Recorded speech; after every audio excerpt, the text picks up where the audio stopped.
તમારા ખીચામાં 5 લાખ રૂપિયા પડ્યા હોય, તમારી ગાડીનું ટાયર ક્યારે નહીં ફાટે નક્કી કરી લેજો.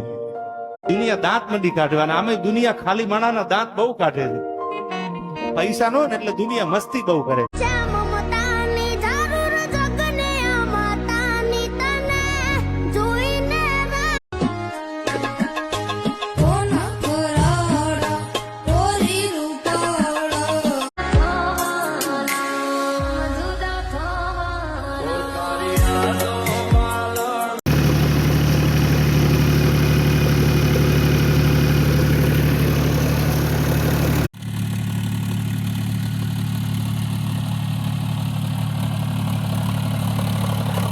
હું તો ભગવાનને એટલું કહું છું કે દુનિયામાં પૈસા બને કે ન બને એ બીજા નંબરની વાત છે, પણ જેની હારે હારી ભાઈ